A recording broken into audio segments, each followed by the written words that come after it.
Let us go then, you and I, when the evening is spread out against the sky, like a patient etherized upon a table.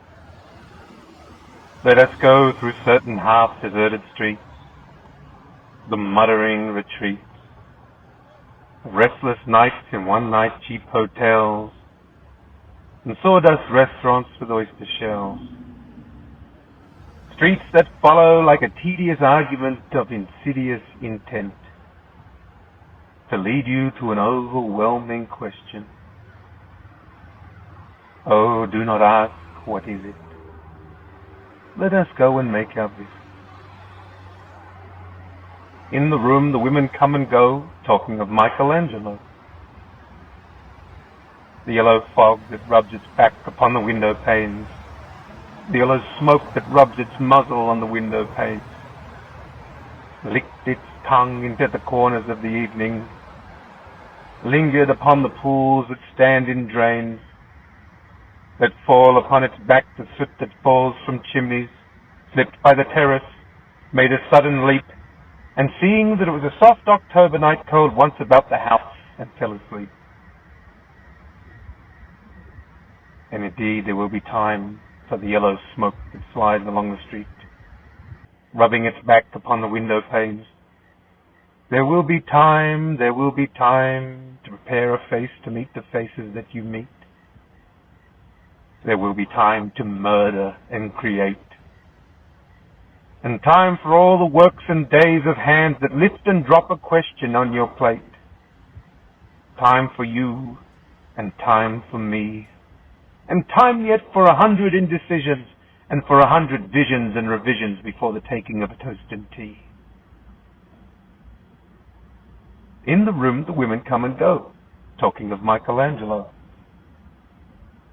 And indeed there will be time to wonder, do I dare, and do I dare?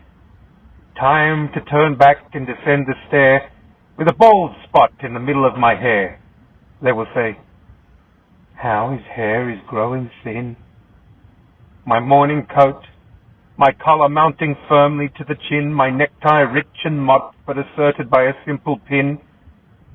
They will say, but how his arms and legs are thin. Do I dare disturb the universe? In a minute there is time for decisions and revisions which a minute will reverse. For I have known them all already, known them all. I've known the evenings, mornings, afternoons. I have measured out my life with coffee spoons. I know the voices dying with a dying fall beneath the music from a farther room. So how should I presume? And I have known the eyes already, known them all. The eyes that fix you in a formulated phrase. And when I am formulated, sprawling on a pin, when I am pinned and wriggling on the wall, then how should I begin? To spit out all the butt ends of my ways and days. And how should I presume? And I have known the arms already, known them all. Arms that are braceleted and white and bare, but in the lamplight down with light brown hair. Is it perfume from a dress that makes me so digress?